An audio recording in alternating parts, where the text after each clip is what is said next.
Hello, my name's Talal Yassine. Welcome to Uncommon Ground. Today's guest is Usman Khawaja. He's an Australian Test cricketer, a trailblazer, a faith-based advocate and deep thinker, and one of the most respected figures in Australian zeitgeist. Usman made history as the first Muslim to wear the baggy green, but his story goes far deeper than cricket.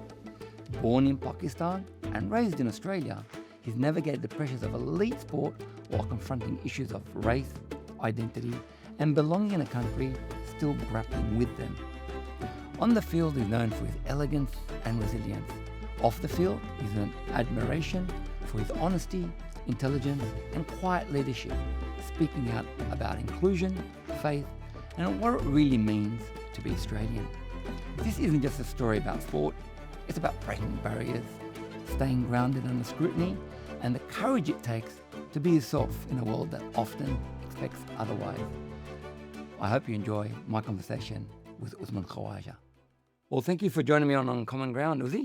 Oh, glad to be here. We've known each other for many years now, probably 10 years. But what we didn't realise until we met was that we grew up very close to each other. Yeah, I was in Parramatta. You're in Maryland? I was at Parramatta on the board. Oh, Westmead. I say Parramatta, but I was Westmead. Westmead, Hollywood Park. Yep, know that real well. Yeah, because you play there. I pretend to play there. Oh, I trained there. I think none of the good cricket teams actually, like the high level stuff was never played there, but I used to train there a lot, yeah. I used to go to Maryland's. My recollection of Maryland's was that shopping centre you had down there in Stockland, and they had the Hoyt's cinemas. I used to go watch movies there when I was young with my brothers, and I remember there was a New Zealand ice creamery there, and then I used to get, that's where my love for Hokey Pokey ice cream came. I still remember that. I still love Hokey Pokey ice cream. It's my favourite. Awesome. Well, that takes me to the first question, I guess. We grew up a kilometre apart, maximum, because that Hollywood Park, I grew up on one side, you grew up on the other of it, and you remember basically your early days. What was your earliest memory that you could remember when you came to and understood you were in the world? Do you remember? Yeah, I mean, my earliest memories weren't in Western Sydney, because when we first came, we were in a 2-bedroom apartment in the eastern suburbs. It was close to my dad's work, just kind of made sense. It was 5 of us, really cramped in a 2-bedroom apartment. I still see the building. Actually, when I drive, it's a stone's throw away from the SCG.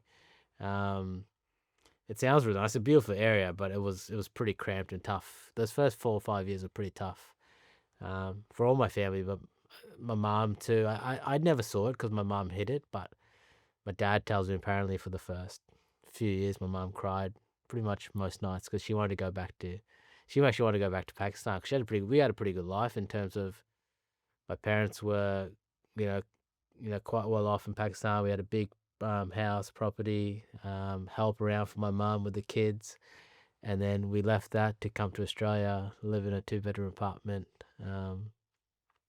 Mum had no help. Things were very expensive. Things cost a lot. So it was a big shift for her. And that shift I never really saw. I just saw, oh, okay, we've gone from this country. I still remember bits and pieces leaving Pakistan to coming to Australia. I just remember going past the local shop and saying, there's killer pythons. They still have killer pythons. They think they were 30 cents back then. I used to go, Mum, can I have killer python? She's like, no, too expensive. And I walk past and I'm like, oh, shit. And then occasionally she'd get me one. It was like the best day ever.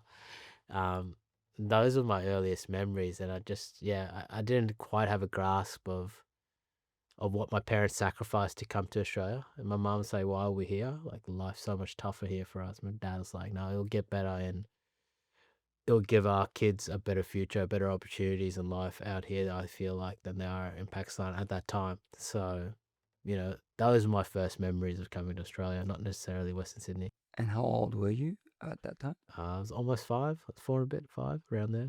It's funny, I came when I was 4.5 too. Yeah. So you're produced in Pakistan but fully assembled in Australia? Yeah, I don't... yeah, pretty much. I was born in Pakistan, but I mean, I barely have any memories from there. All my memories are growing up in Australia. Like, people say, where you're born? I'm like, I'm born in Pakistan, but I came here when I was 4. So it's like, I grew up very much Australian, particularly because I played so much sport. I love sport. I mean, I played rugby league as a kid. I played cricket, obviously. I played tennis. I like to hit golf balls. Any sport with a ball, I just wanted to play. And Australia was not as multicultural back then as it is now, and sport in general was very white. And cricket has always been a white sport. So for me, I grew up in two worlds, whereas like the Australian culture, the white Australian culture outside of home, but at home it was a very conservative Pakistani Islamic kind of vibe to it. So I kind of got the best of both worlds, if you say that. Great. We'll get to sport. Obviously, you know a little bit about sport. Um, Tell me about your family and growing up after the move from Eastern Sydney to Parramatta. What it feel like? What do you remember? It was tough work. I remember eastern suburbs and western suburbs at the time. I mean, it's changed a lot since then, but back then it was very different. Like it was rough. Western suburbs was rough. Felt like Australia's version of Redneck City. The first time I really faced any sort of racism or racial, terms thrown at me. Even the way that people talked was very rough. A lot of, just the language, a lot of swearing going on, particularly amongst like the mums and dads. Because I was watching, I was at cricket, and I knew who the cricket, like the mums and dads were. I played for Randwick pretty much most of life. Even when I went to Western Sydney, I ended up playing in Western Sydney for a couple of years in a place called St Clair, in the Penrith region. Because we first went out we didn't go to Westmead. We went further towards Penrith, and then found our way back into Parramatta Westmead. So we first went out, we went way out. It was just very, very different, and a lot rougher. So, yeah, it's the easiest way to put it. So, yeah, I felt it as a young age. I was like, oh, where we come here? But as a kid, I've always adapted. We've always traveled. I went through a lot of different schools growing up. My parents moved around a lot, so I got used to moving around. And then, yeah, I was just, all right, this is what it is. Do they play cricket here? Yeah, they do. Cool. All right, let's go. And do you think that prepared you, that rough sort of start in Western Sydney? Because I mean, I grew up in Western Sydney. I think it prepared me for some of the challenges ahead. Yeah, I think it prepares you for life. I joke around with my wife, Rachel. I love my upbringing, and she had a different type of upbringing. Like, we were lower class, working our way into middle class, where she was middle, like highish middle, you say, or at least middle. Like, like her the way she grew up was very different. So it's the small things. It's funny. Like, I grew up in Parramatta, right? If you're gonna like you don't leave your bag lying around. If you do, take all your valuables out, because you don't know what's gonna happen. Like, you trust no one. You always got to keep your wits about you. I got mugged a couple of times going to school when I was a little bit older, and Rach never had any of those things. She grew up quite sheltered from all that stuff, which is great. Which is, she had a really good upbringing, and so did I. But it was just different, and so because of that, yeah, we're very two different very people in a lot of respects. Like, I'm very skeptical of people in general. It takes a long time for me to earn trust in people, and not a bad way. I'll respect everyone, but I'll only trust a few, and you have to kind of earn that trust, because I've been burnt so many times from people. The things have happened in my childhood growing up in Western Sydney. It's rough. It's dog eat dog out there. You got to have your wits about you. So that created some sort of resilience, like helping me in life in general, but I think also helping me in cricket in a lot of respects. I mean, I had two older brothers who gave me nothing, in terms of like, they gave me no inches. I had to earn everything at home, whether it was on the sporting field or trying to get a last bit of food or whatever it was. You'd had to fight for them, and they were much older than me. So I think, when I talk about that, yeah, Western Sydney, you know what it's like. Did you find it, that it made you grow up kind of quicker than what you would have if you were sheltered a little bit? Yeah, it certainly did. I'm the eldest of 8 in Parramatta. I went to Granville Boys High School, and that was, if you remember, 21 Jump Street, Johnny Depp. Well, he and his, I forget the female co-star, they were undercover in a prison school, and that's where I was. But there were no females. There was this Granville Boys High School, which is it trained me for life, and it really did help me understand to take nothing for granted, to work harder, and nobody ever gave an inch. But it also taught you thought processes that weren't. So I was never even approaching the middle class in terms of my family. It was literally peasant working class, like no education, grow food on a farm to eat, and if you made an extra dollar working for someone, that was it. That was life. And but it also taught me thought processes that weren't very helpful about ambition, curiosity, and growth. But yeah, I think it does really, really help me in the real world. Uh, but I had to overcome some of the process, and I still see it when I go back now about the self-limiting nature and survival. Just survive, you'll be okay, and don't aim up there, aim down here. You feel that when you go back? Oh yeah, absolutely, Yeah. absolutely. Yeah. I got that a lot too growing up. Like people would tell me all the time that I wasn't going to play cricket for Australia. It's self-limiting. Like they try to limit you too. Yes. I always say to younger people that I meet, it's like the only time people try to limit you is because they can't see themselves doing it. They don't have the courage of themselves to actually put themselves out there. Because if you want to achieve something that hasn't been done before, you have to put yourself out there. You're giving yourself a chance to fail. There's a big chance you're going to fail, and it's going to hurt you if you do fail. But nothing comes with a little bit of risk in this world. So I remember a discussion I was having with a cousin who's about my age and still in Western Sydney, and has a brilliant young child, like just a leader, born leader. And I said, so what's little Muhammad going to do? I'm not using his real name, obviously. He said he's going to be a plumber like me. I said, but Muhammad's exceptional. He's a leader. Breathes up, shakes hands, works the room, is clearly intellectually very capable.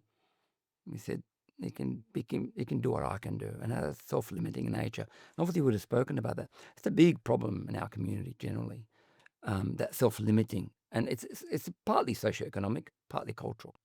I think it might be slightly changing now, slowly. I think the world's getting a bit more accepting of different people. It's still obviously not perfect. A lot of privilege and opportunity lies within a certain fraction of people still. There's no truer saying it's not what you know, it's who you know. And I've seen that firsthand. I've experienced it. So there is a little bit of that. But I think the drive has to come from the person.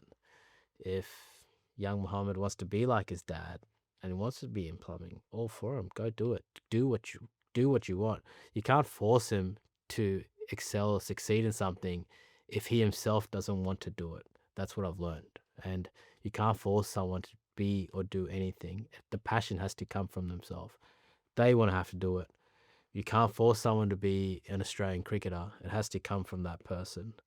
I've seen parents push their kids in sport plenty of times. It doesn't work. So, as much as some people might try to limit you, if you're passionate about something, the only limiter to success is yourself. So take me back to your family. So you're one of five. You're number... One of, 5. There, 2 brothers, 5 people. Yep, I'm youngest. You're the young baby. You're the baby, right? Okay. And are your brothers and sisters in sport? Are they? They play cricket. Like my dad loves cricket. My brothers love cricket. I played all sport. I just love sport in general. I loved all sport, but cricket was the real, popular one. I think my dad actually wanted me more a tennis player than cricket. I played a lot of tennis growing up until I was about 13. Then fell out of love for it. I just didn't like the individual nature of tennis and fell out of love with it. But yeah, they all love cricket, but never to the level that I've played. And you went to, so when you went to school, which was your first school? Eastern Sydney, I would imagine.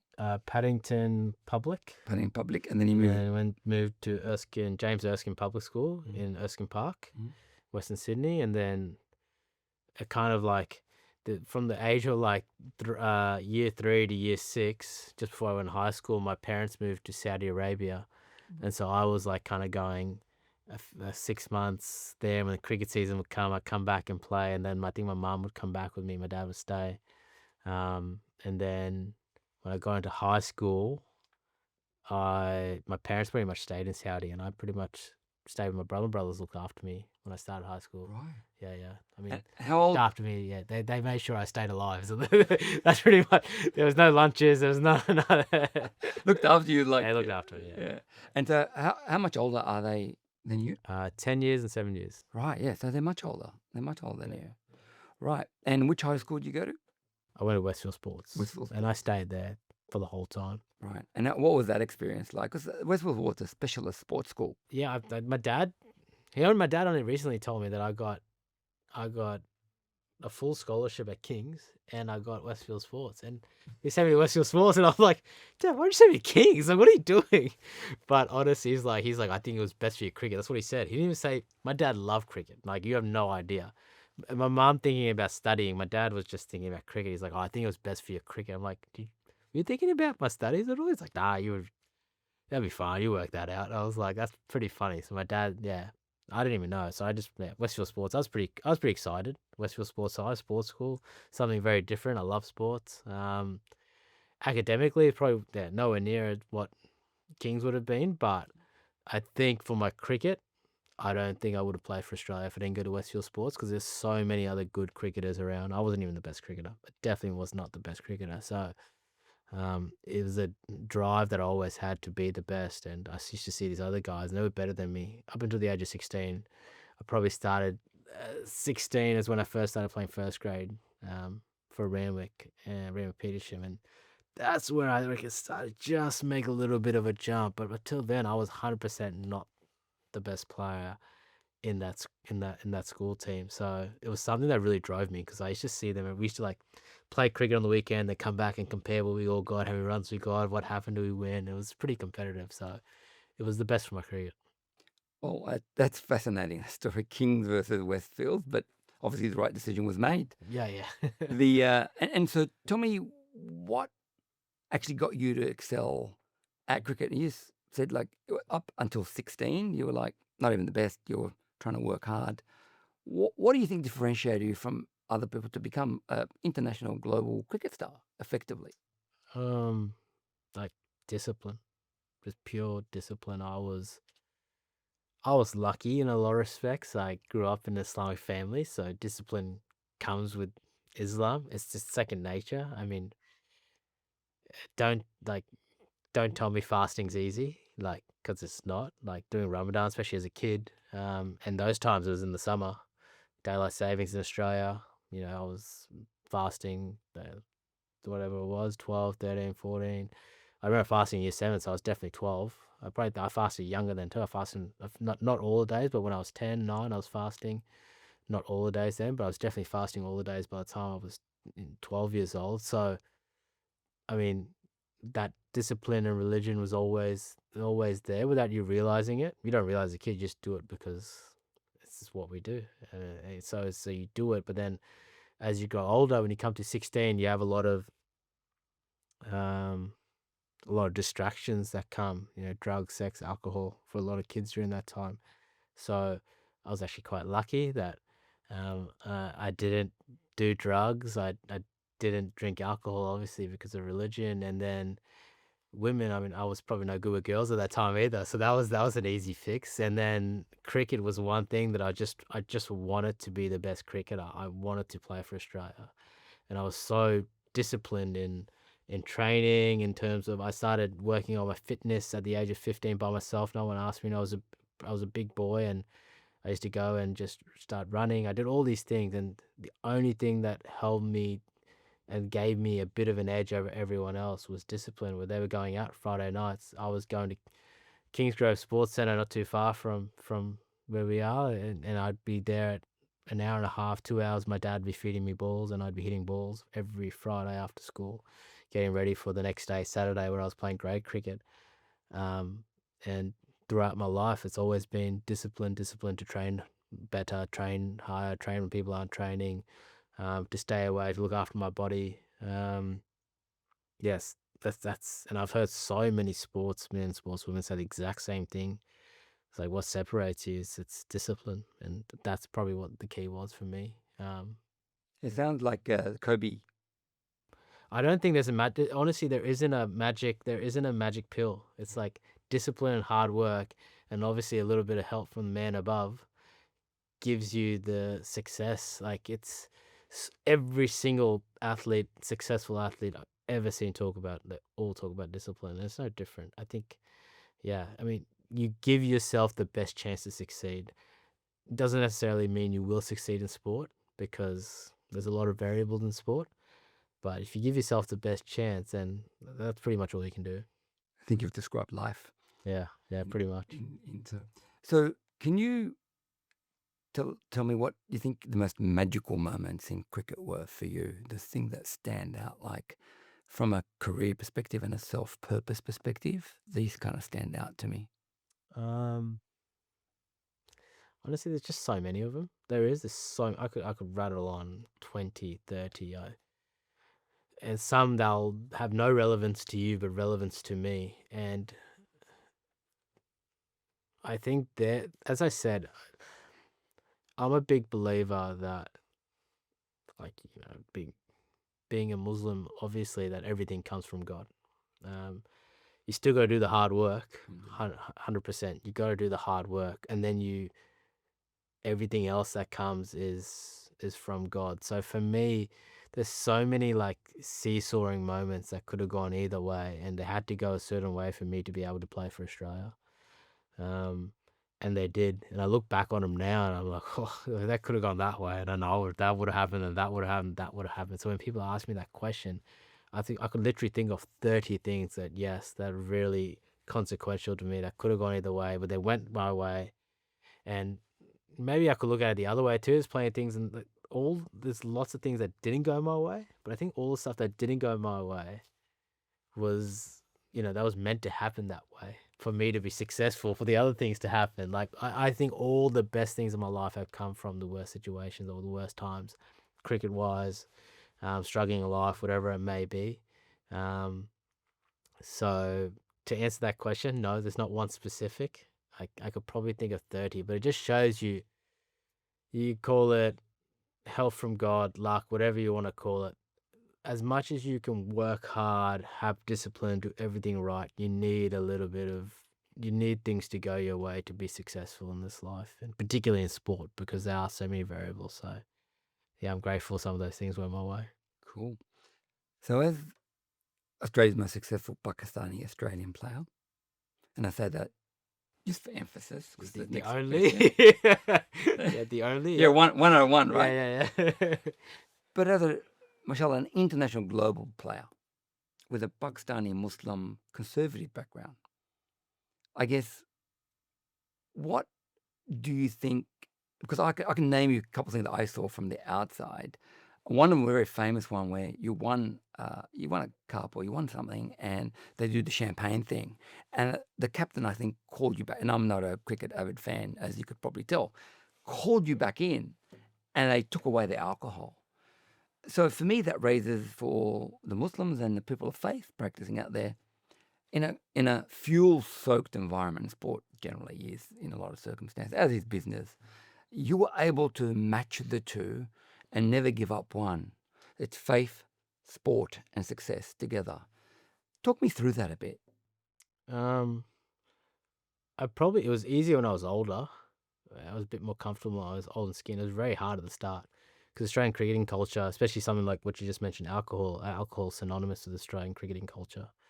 You win, you spray alcohol everywhere, you drink alcohol. And I really had nothing against it. But I was just, by the time that was what you're talking about, was 2021 when I came back in the team. During that Ashes, I was in the last game in Tasmania, and Paddy called me back, and I said to the boys, I said, "You spray alcohol, no issues, but like I'll just walk out. You guys enjoy, spray. I don't need to be there. I don't need to get my picture. I know I've won with this team. There's no issue for me." So I was like, but then as I jumped out, Paddy was like, no. He was like, we don't need to spray alcohol. Like, he's like, I don't even know why we do it. So he told me that afterwards. So he brought me back in, and I said to the guys, like, if you want us to keep spraying alcohol, no issues. Honestly, just keep doing it. Don't stop because of me. I'll just walk out, and then you guys can spray and do whatever, have fun. And now Paddy is pretty cool. I think cricket in general, Cricket Australia and everyone, we're trying to make it a game for all, trying to respect everyone. Don't worry, there's still plenty of alcohol being thrown around the change room. It's just for me personally, I didn't want to have to promote, that. Obviously, I have my views with alcohol, and I didn't want to necessarily promote it. I have no issue the other guys promoting it, but not as like, you don't have to win a game and spray alcohol everywhere and drink alcohol and celebrate it. Like, you can not do that, and that's what I was kind of promoting. Just, you can do that without doing that, and they're my beliefs, and that's what I believe, and I'm very much happy for the other guys to celebrate however they want. I just didn't want to do it in public at that time. So I think cricket is trying to make it a game for all, and that was probably one of the steps. And at the start, it was very hard. I didn't I I probably couldn't do that when I was younger. It was just too hard. I didn't have, you're trying to make your way in the team. I was trying to fit in. I was trying my best to fit in, to be honest, as much as I could fit in because I didn't drink alcohol. So it did make it hard 'cause I wasn't going out with the guys and, getting drunk and doing and having all those, memories and camaraderie that they were having together. I wasn't having any of that. And I was very different. I was already the colored guy, the only colored guy in the team. And then add on top of that, I didn't drink. I did all these other things. I fasted, all this other stuff that no one actually really had any understanding of at the time. So when I was young, it was very hard, very different. Probably didn't feel like I belonged at all. But by that time, 2021, I grew up playing with all those guys, like Josh Hazelwood, Mitchell Stark, Stephen Smith, Dave Warner, Pat Cummins. We were all New South Wales boys growing up through there. I played with all of them, so they respect me, and they were probably a little bit more understanding of who I was, and probably made it a little bit easier. And I think where cricket's trying to go and what we're trying to do also helped in that. That's fascinating because I came to the same conclusion in business, which is every Friday afternoon there's Friday drinks, there's alcohol at restaurants. And when you were younger, it's really hard. Like, how do you were already the outsider, so to speak. And the conclusion you come to is you stick by your principles, but you don't impose your principles on others. Never. I never do. And that's why I think like religion is the single most important thing in my life. But I understand plenty of people aren't religious. Pat Cummins, for one, is not religious at all. And I have a great rapport with Pat Cummins. I would never, ever judge or treat anyone differently, and neither would he, just based on their beliefs. That's part of my ethos. It's part of Islamic ethos is everyone is equal. And so for me, that just makes it really simple. And so, I would never impose just because I don't do something. I'm not going to tell you how to live your life. I respect you're a law-abiding citizen. You treat me with respect, no issues. Like but I also won't forego my principles. I used to find it very hard to turn down people and not buy people alcohol when I was younger because I felt like everyone was buying people drinks and people when you were going out and stuff. And now the guys now I just don't spend my money on alcohol either at all. I won't buy anyone alcoholic drinks. They're they're very respectful to it, but it's just now that I've gotten a bit older, I think I've gotten a bit more staunch on my principles, and it's some people like it, some people don't, but that's just who I am. I won't. You can't buy me. You can't buy my principles. I won't sell them. So that's where I'm at. That's the players. Have you ever felt that Cricket Australia, the deep cricket state, globally and locally, ever mistreated you How so? in any way? Whether they were unfair to you, they judged you, they didn't give you the opportunity, you felt some judgments went the wrong way? Not intentionally. I'm not saying it's intentionally, but I definitely at the start didn't fit in Cricket Australia. It was tough. The 50-50 calls 100% didn't go my way because I was different. But I don't think it was an intentional thing. It was always the case of, even when I was growing up, because I was the young Pakistani kid, the stigma that came with me was like, Pakistanis are lazy. They don't train as hard as us Aussies. When I say us Aussies, I mean white people. So there was stigmas lying around, and every time I get out, they'd be like, yeah, look, he doesn't care. All this stuff would come. I've talked about this before, so it's nothing new, but definitely. But I'm not. I think some people might have been intentional, but for the majority, it wasn't. It wasn't. It was just I talk about subconscious bias a lot, and then people are what they are because they grow up a certain way, and no matter who you are in this world, you always relate to people that are similar to you. So I think in a game where cricket is being picked by selectors, and all the selectors were white Australian, they actually probably gravitated more towards the whiter players than me because they probably saw a bit more of themselves in the whiter players. And that's not to say they did it intentionally, but that's just what I was fighting throughout the whole way. That's what right now in Cricket Australia we're trying to change, trying to get more diversity, not only amongst our players, but amongst coaches, amongst the administration, amongst at the board level. I keep pestering Cricket Australia about it, that there needs to be a more diverse range, so you can get more diverse opinions, voices, and understanding in a game that's been selected by people. You need to have more diversity in who's selecting, but you also can't fabricate it. It needs to be in a game that's run by performance. It needs to be done the proper way. It takes time, so hopefully we will see that. Maybe we won't see it straight away, but 5, 10, 15 years we might see that. Talking about people recognising people, can you tell me more about the story where the Australia were playing Pakistan and they thought you were a Pakistani player? I mean, I feel like this story's been told a million times. I love that story. I mean, it's understandable. Like I'm born in Pakistan, so it's like I look Pakistani. I get it. So it's just we were playing against Pakistan. I came in early because I needed to get something in the change room. Both change rooms were locked, so this lady came down, and I was waiting in front of the Australian change room locker too. I was waiting in front of the door. She came down and she opened the Pakistani locker room. She's like, "There you go," and I just looked at her. And I was like, "No, I'm in here." And she was like, "No, this is the Pakistani change room." I'm like, "Yeah, I'm in here, the Australian change room." And she's like, oh my. And she's like, and she just put her in her mouth, or it's just like, "Oh, stuffed up here." But I was like, I kind of got it, so I just dispelled. I'm like, "Don't worry, honestly, it's not a big deal." I just started laughing. I was like, "I was born in Pakistan, so it's all right. You're good, all good." She's like, "Oh, thank God." And she was just like, I just tried to comfort her a little bit because I think she felt pretty bad. And then she went off, and I thought it was pretty funny. But I think it's really funny, but there's truism about it, right? man, there's truism, and the thing, it happens all the time, and people think, "Oh, people don't judge me by the way I look. I get judged." It's the first thing you get judged by. I even see it in my daughters. My daughters, the first thing they see is actually, this person is this color, this person is that color. It's just a very natural thing to do. But it happens all the time. I remember during COVID, I got stopped by a security guard twice in a day because our hotel bit where we were staying was blocked off to the public because of the COVID restrictions. And I was in my Australian kit twice, and he stopped me twice to ask me, was I with the Australian cricket team?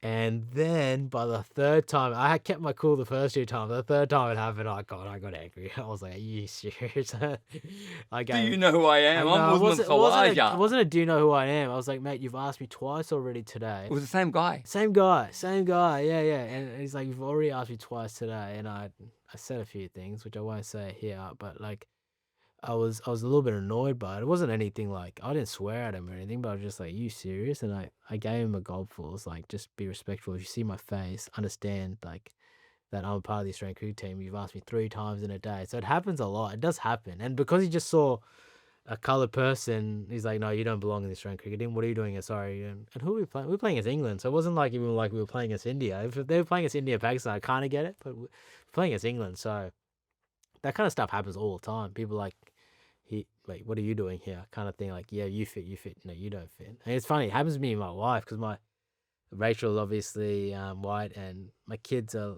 half, obviously half. But my youngest daughter Isla, she's got like, she looks like me in her face, but she's got the blonde hair, and it throws everyone off. And I remember we ordered coffee the other day, and Rachel ordered coffees for us. I'm like, "Can you just get the coffee?" And I was just standing in the background, and she ordered, and the lady at the door ordered. She's like, "Are you okay, sir? Would you like to order?" And I was like, "No, I'm with them." And Rach just looked at me, started laughing because she knows how much it happens. And I was like, "It's funny, Isla. She throws everyone off." So it happens a bit, and it doesn't bother me, but it just shows me that if they're all thinking that, then no one can tell me that the color of my skin people didn't see that when I was growing up and coming through cricket, or when I was whatever was going on through life, because 100% it's the first thing you see. But it also, there's a positive side of it. We've got enough negative to talk about, but just walking before we started this podcast, walking outside here in northern Sydney, getting some water to start the podcast, you got immediately recognised by clearly Australian folk, Caucasian, who wanted a video for their son. I mean, we must get that also really positive validation and feedback as well. Yeah, 100%. I mean, I am Australian. Like, if you see me walking down the street, you would have no idea what, like, other than my skin color, you have no idea, of where I'm from. When you see me talk, I talk like an Australian. Um, you have no idea other than, oh yeah, this guy's just Aussie. And I think, like, honestly, I try to be myself as much as possible, and I feel like people relate to that a lot. Like, I don't try. A lot of guys in sport, a lot of guys and girls in sport are too worried about their image or what they might say, right or wrong. I just be myself, and I'm always myself to whoever, whether it's you or the random person who asked to take a video for his son. Um, they just love cricket, just like me. I just love cricket, and I think majority of the people I meet, 98% of people I meet are lovely, and they just love cricket, and they see me, Usman Khawaja, the Australian cricketer, not Usman Khawaja, the Pakistani ball, and so on. So it's just Usman Khawaja, the Australian cricketer, which is why I love sport. It's my favorite thing about sport. Sports break down all barriers. It's the premise of my foundation, and stuff I do with my foundation, why half of it is linked to sport. Because the one thing when I came to Australia, I couldn't speak English. When I went in kindergarten, I could not speak a word of English. But you give me a ball, and I can do lots of good stuff with. I'm very talented with the ball. Like, that sounds bad. Sounds bad. You give me a footy, you give me a cricket ball, you give me anything, handball, anything. Hand and eye coordination was never an issue for me growing up. So I realized at a young age, I couldn't even speak English, but I made so many friends so quickly just because I played sport, and it just showed me that sport breaks down all barriers, and that's why I love sport so much. Turning to family, your family, married to Rachel, 2 kids, international cricket player, Australian icon, away 6 months of the year sometimes. How do you balance the Pakistani traditional Muslim family environment with being away so much? Because people would look at it and say, I've got a 9 to 5 job at the CBA and I can't keep up. How do you keep up with that? And how do you, because obviously you've got a very loving family life. I have a very good wife. Is a starting point. No, honestly, I'm not even joking. I'm away a lot. A little bit better these days at times, depending on the schedule. Sometimes I can be, now that I only play test cricket, I can be away a little bit sometimes. Sometimes I can be away a lot for a long period.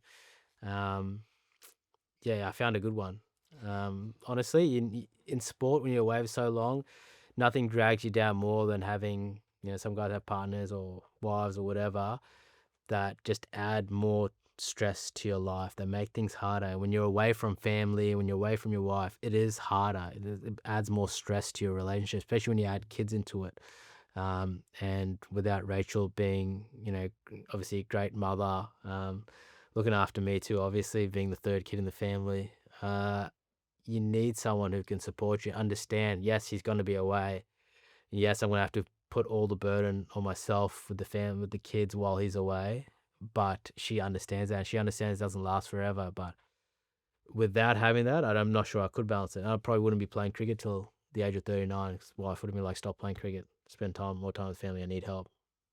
So that's probably the biggest one. And when you say balance, like Pakistani, Islamic, like that's not an issue. I mean, but not even, to be honest, there's not much Pakistani in our household, because, like, as much as I respect where I come from, and I speak Urdu with my girls, that's probably as much Pakistani as I have. I speak Urdu with my girls because I want them to learn the language. That's where it probably stops. And then the rest is just religious. For me, that's more important than anything else. So the religion part's always there. Praying 5 times a day, getting my girls, praying with them, talking, about God and all this stuff. But the other stuff, the Pakistani is probably just speaking, and that's it. Because we are very Australian. I told you, I'm Aussie. Like, my wife is Aussie. I'm Aussie. I speak English at home. So it's a nice mix. But obviously, unless you've actually been away a lot and understood how tough it is to be away from home for long periods of time, you don't really understand it and the strain it puts on your family. And then adding to that, I'm always in the public eye, especially when I'm playing cricket. So when things are going good, or when things are not going, not so good, it's always things, and you kind of detach from your family. Makes it a little bit even tougher. when that kind of stuff starts to happen. So there's a lot of intricacies to playing sport, playing cricket and being away from sport, because we're away for a long time. Footy players here in Australia, they're away for a day or two, but we're away for a long time. So it is different, but you need, I personally, I think you need a very supporting wife to be able to carry the load when you are away, which alhamdulillah, I do have. Yeah, I'm very grateful I do. Turning to that's beautiful, and it's like telling if everybody needs the right partner to support them, especially in a very intense career. But turning to less beautiful things, and that's about I guess, some of the racism sometimes that you clearly see. And there's a particular story I want to talk to you about where, and I'd like you to tell it because I don't know it properly, where your mother, who you're very close to their mother, is so supportive. And, when we filmed an ad some time ago, like your mother showed up, came in, like any regular mother, look after her big kid now. And she was picked on and harassed. And you had the opportunity to, and we're thinking about, how do I deal with it? Do I get the guys who were harassing my charged? Did they know who my mother was? Can you tell that story and how you end up making decisions? Because a lot of people would be in a similar boat. Yeah, I mean, especially a lot of Muslim women would be in a very similar boat. At the same conversation, sorry, what's your wife's name? Mona. Mona, that's it. I had the same conversation with your wife, Mona, at an event maybe a year and a half ago or a year ago.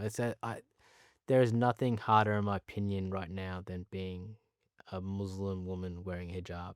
Because, as I said earlier, I can walk down the street. No one knows what religion I am. Like, you can't tell by the way I dress. Same as you. I would have no idea you're Muslim when you're walking down the street. You look white to me, to be honest. I'm a reverse coconut. I look white, but I'm very proud. I know you're ethnic, but you look white to me. So, but hijab wearing women, they literally wear their religion on their sleeves, and I know there's not many religions out there that actually do that. And I truly believe right now, with a lot of prejudice and hate towards Muslims at the time, gets targeted at Muslim women wearing hijabs because they're such an easy target. I've heard it. I've heard so many stories, countless stories. And then obviously it happened to my mum last year at the MCG. And it was, I mean, I didn't know until the end of the day because I was playing. So I didn't know until the end of the day. My brother told me, and then my wife, Rach, talked to me about it. And I talked to my mum about it because they were there, obviously, in Melbourne at the time. She came over to the apartment for dinner. I was talking to her about it, and my mum, bless her soul, she's a tough cookie. She's obviously grown up in Pakistan, tough upbringing. And I asked her, she just gives me nothing. She just shows me. She's like, no, I'm fine. It wasn't, no issue. And then I talked to my brother after. He's like, no, she was like extreme. Like she was rattled. She was shocked. Two guys approached her from behind and just out of nowhere, just one in one ear, one other ear, and just started screaming insults at her for being Muslim, wearing hijab. And this is in the middle of this is in the MCG, is in the races of the MCG while she was watching the game. We were playing against India. And obviously a security guard saw it, and so he came and he grabbed the guys, and the guys got detained, taken away. Then the police came and took them away, and my mom was pretty shooken up for the next hour or two. And I think, security got involved from one of our good mates, Frank, who's our security man, Aussie. He heard about it, he found out, so he just meant to see my mum's okay, and all this stuff happened. But the biggest part was that at the end of the day, my mum, I was like, obviously first asked her if she's okay. My mum, she's like, yeah, I'm fine, don't worry, playing the tough girl act. And then I said, well, what's happening now? And she's like, oh, the police are asking if I wanted to press charges and do what. I'm like, I don't want to ruin these young boys' lives for one mistake they made. So no, I'm not going to do anything. And I respected and love my mum so much. If I didn't already respect and love her so much more, I respected and loved her so much more. 'Cause she has so much mercy and love in her heart that she could be assaulted and harassed the way she was, and still she just turns the other cheek and says, no, they're someone's kids. I don't want to ruin their lives. They're still whatever they were, 17, 18, 19, 20. I don't know how old they were. They're young adults. I'm not going to ruin their life from one mistake. Hopefully they can learn from it. And I know for a fact the reason she does that is because of Islam. The fact that she was getting sprayed was because she was wearing a hijab and she was a Muslim. The fact that she showed mercy to the kids was 100% because of the religious teachings in Islam. So it was a really, yeah, it was a really enlightening experience, if I can say that, just by seeing it. It's like the same reason she was getting harassed by these guys was the reason these guys aren't having charges pressed on them. And I'm not sure if they ever realized that, but I saw it. So for me, it was really special. And then, yeah, to see my mom have that, kind of mercy towards those kids, yeah, just made me respect and love my mom even more because of that. Turning to broader issues post October 7th, do you think there's increased Islamophobia in Australia in general? Yeah, 100%. I mean, I think there's anecdotally speaking, I can only speak on my experiences in Islamophobia. Is obviously close to my heart, close to our hearts, and I see it more now than ever before. Take my mom's example right there. Other examples from other people around the community. I think since September 11th, to be honest, there's been a lot of hate towards Muslim people in general. And I think over the last couple of years, there's been a lot of hate in general, whether towards Islam people or other minorities in general. And yeah, I mean, it's sad to see. It's disappointing to see. I live in a beautiful country, Australia. I love this country, but in a country where I always felt like everyone's differences was what makes Australia so great, not necessarily what we don't like about this country. Yeah, I don't really know what else to say. Like, I feel like it has, and I've seen it in my own eyes, and I think we need to be very wary and careful about it. It's happening every day. You might not necessarily hear about it in the media, but I see it all the time. I'm sure you do too, and you hear about it all the time. So it's definitely out there. It's disappointing. It is indeed. Turning to the events of post October 7th, 2023, I guess there's a famous, now infamous story about your advocacy, because you're truly a man who speaks his mind and is authentic in all things, both publicly and privately. And given where you were in your career, you weren't going to keep quiet about a genocide happening in Israel and Gaza. And I'd love to hear the story about the way you authentically went about trying to show your support and your view, in particular about the shoes and the shirts. Yeah, I mean, I saw it for a long time. It was frustrating because I could see all these people dying, particularly young kids, on my social media, and I looked at it for like 2 months, and it was having such an effect on me.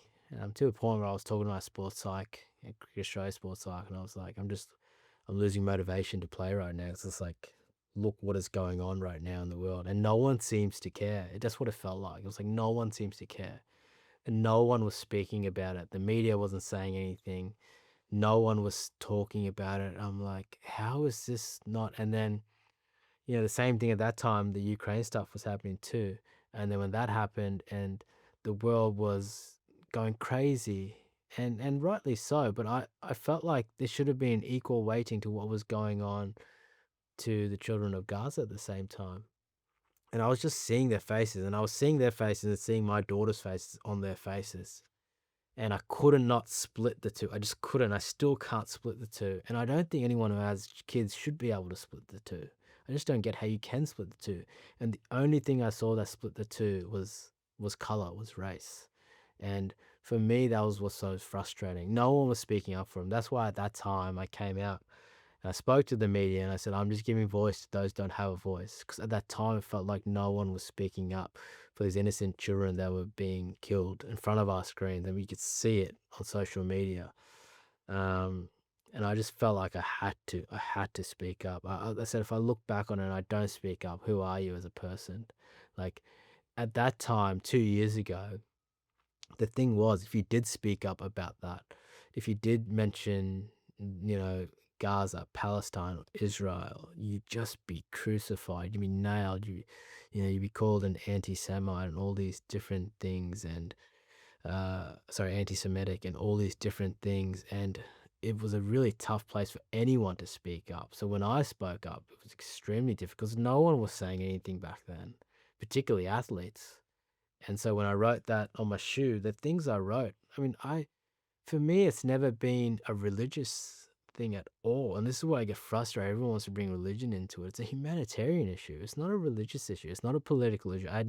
I was not gonna go in and talk about the politics or the religious side to it, because I was like, that's not what I'm talking about here. I'm talking about these innocent kids who are dying in front of my screens deserve the same amount of love, and empathy and sympathy that the children in Ukraine were getting at that time. And so I wrote on my shoes, and the two things I wrote, um, freedom is a human right, and that all lives are equal. I mean, if you want to argue me on that point, I mean, let's do it. Like, if you don't believe it, let's do it. But I just like, does anyone in Australia not believe freedom is a human right? Or does anyone in Australia not believe that all lives are equal? Because if we do, then we should be treating this situation like that. And so obviously when I wrote that on my shoes, I copped a lot of backlash from a lot of people, and you're doing this and you don't understand. But I'm like, whoa, whoa, whoa, whoa. It's a simple humanitarian issue here, for me. Um, this is a human rights violation that's going on. As simple as that. I'm not talking about the politics. I'm not talking about religion. I have plenty of Jewish friends, people of Jewish faith. This is not about that at all. This is about what's going on over there. The same thing was happening, vice versa, and someone wanted me to speak up for it. I'd be like, yeah, absolutely, let's do it.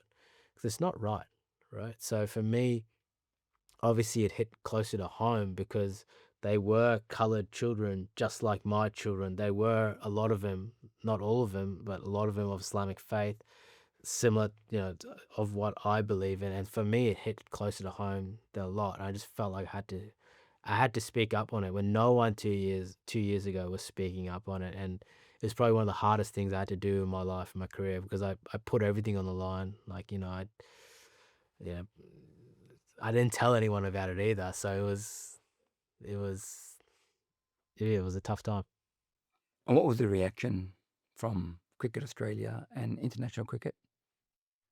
Not great. I mean, no one supported me at all in any sort of respect. People wanted to make it, and again, people wanted to make it about religion, or they wanted to make it political, and I steered well away from that. I'm like, this is not about that. I'm not getting involved in any of that stuff. But yeah, Cricket Australia, the most frustrating thing was at the time, ICC, the International Cricket Council, were coming hard at me, and there were pure like double standards going on, in terms of, I wanted to put a bat sticker on my bat, just to have a little logo of a dove with the first declaration of the UN humanitarian rights declaration there. That I didn't think it was more about freedom and everyone's equal. That's pretty much as simple as it was.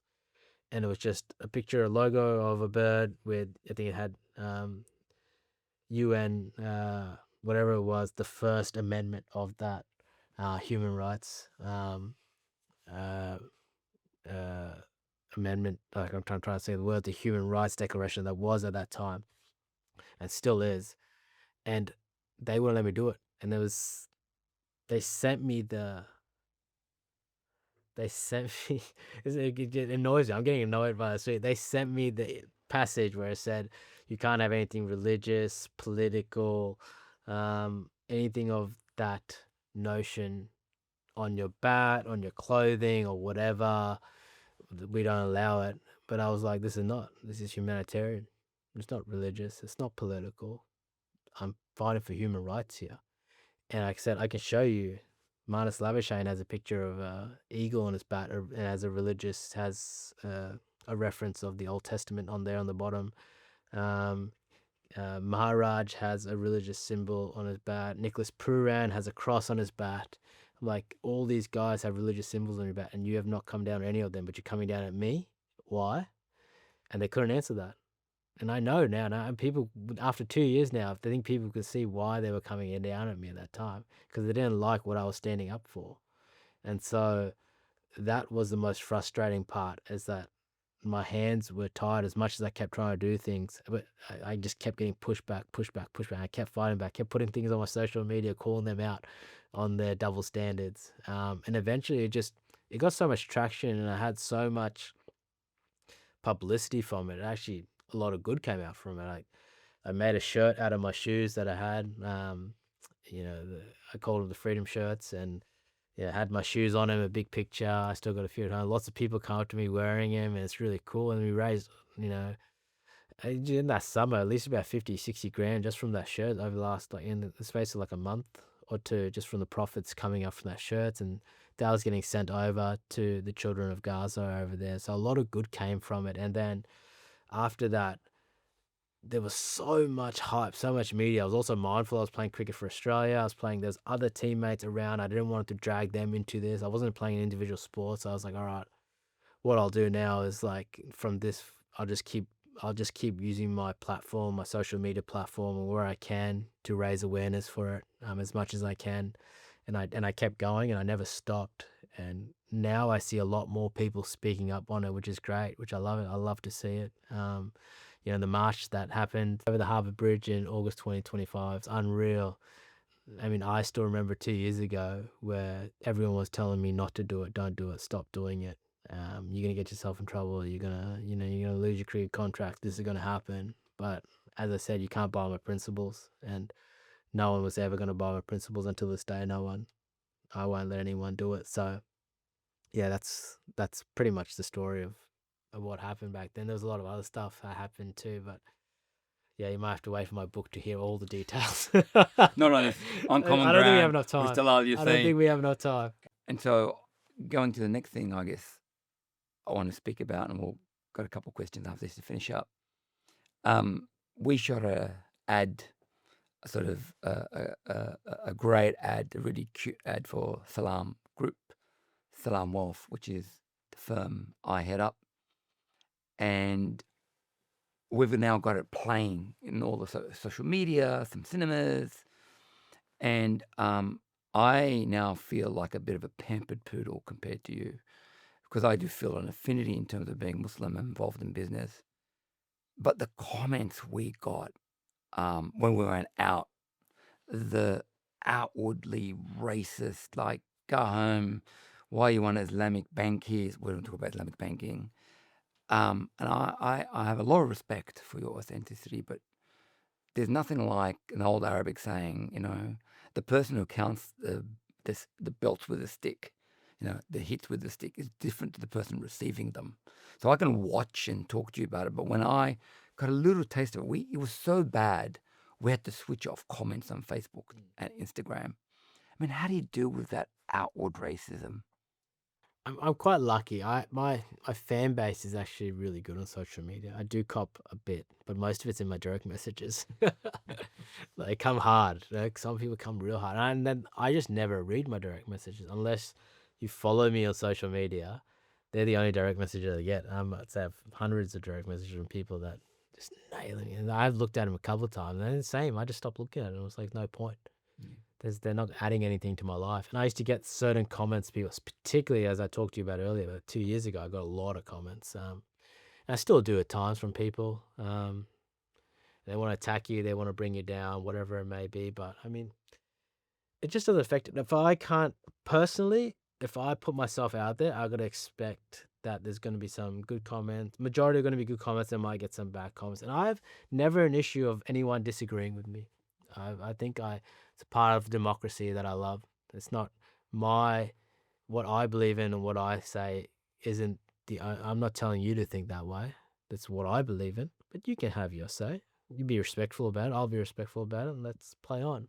So I understand that. It's just a lot of time the keyboard warriors aren't respectful. But like it's happened to me for so long, it's part of the reason why probably for a while that I stopped using Twitter for a long time there. Even now, I when cricket's on, I won't really look at comments all the time. I'll get away from social media a little bit. And I'll still try to engage with my fans, but not necessarily comment back or anything. But I'm very lucky, honestly. I have a really good fan base on social media, so they're pretty nice to me, but they weren't always like that. So, um, I think when it happens to someone who's not used to it, it really takes them back. You're like, whoa, I didn't realize it was. There's a lot of hate out there, and to be honest, when people get a keyboard in front of them, they don't have to have, because if a lot of those people that were keyboard warriors, if you meet them face to face, they won't have that conversation with you.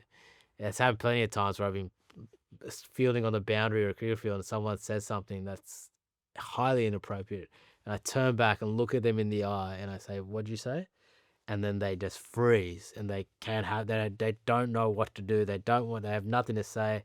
And they're the keyboard warriors. They're happy to say something when your back's turned, but they won't say something to you when you turn around. So it's just, those people don't add anything to your life, so I don't let them have any effect on my life.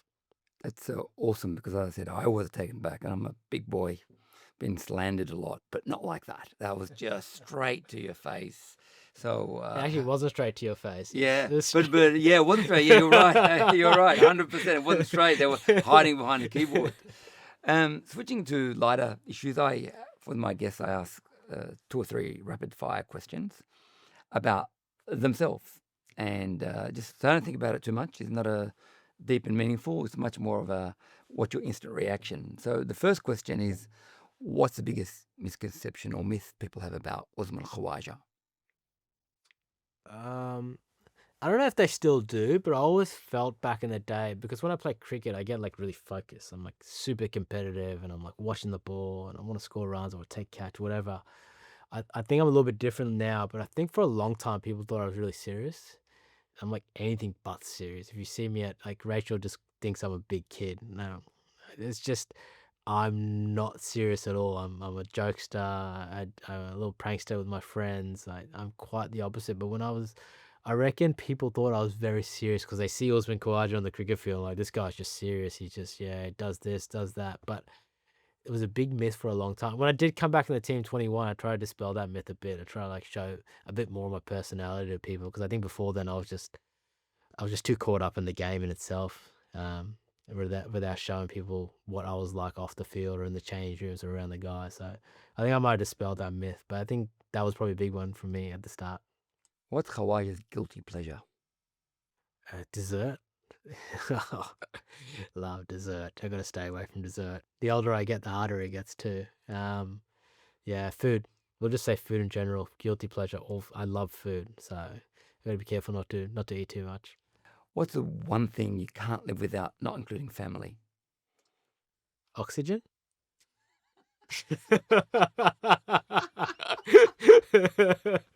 Water?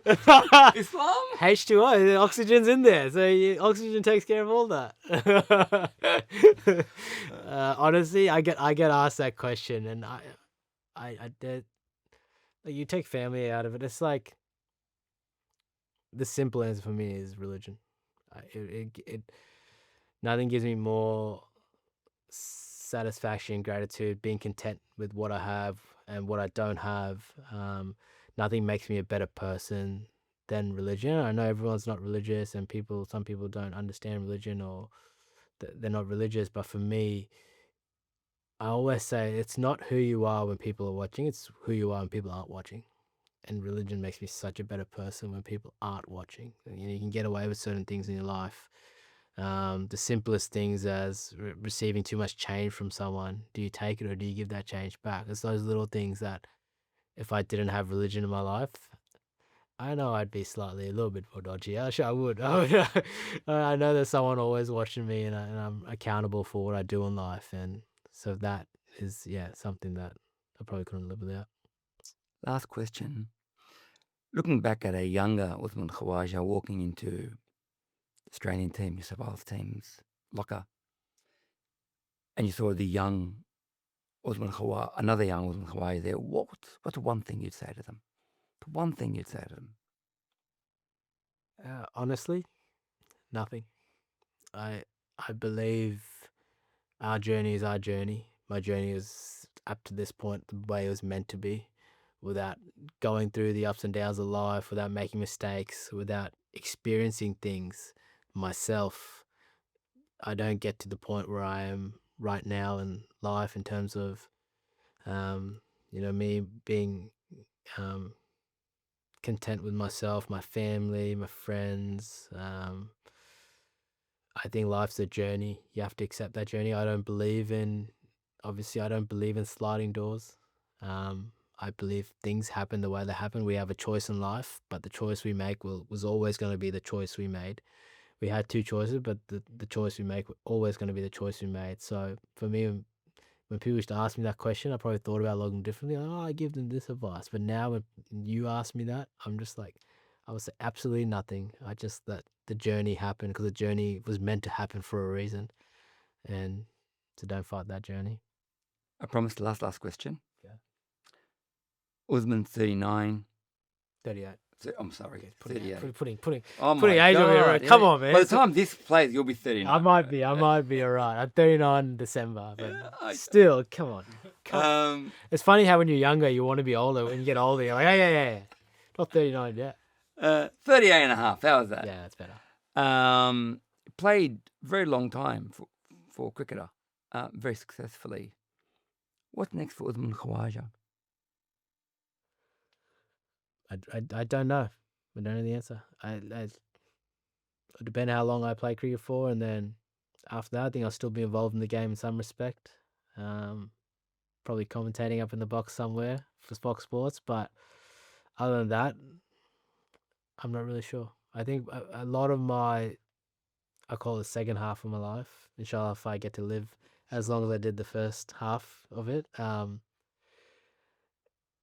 It was more about life after, whenever cricket will be about doing things that I enjoy and then giving back as much as game. Not necessarily when you're young, it was all about making a name for yourself, earning lots of money, doing all of this, fame and fortune, whatever you do as a kid. We all pretend like we don't, but that's what we think about. That's 100% what we think about. And then now I've got a couple of kids, got my wife, family.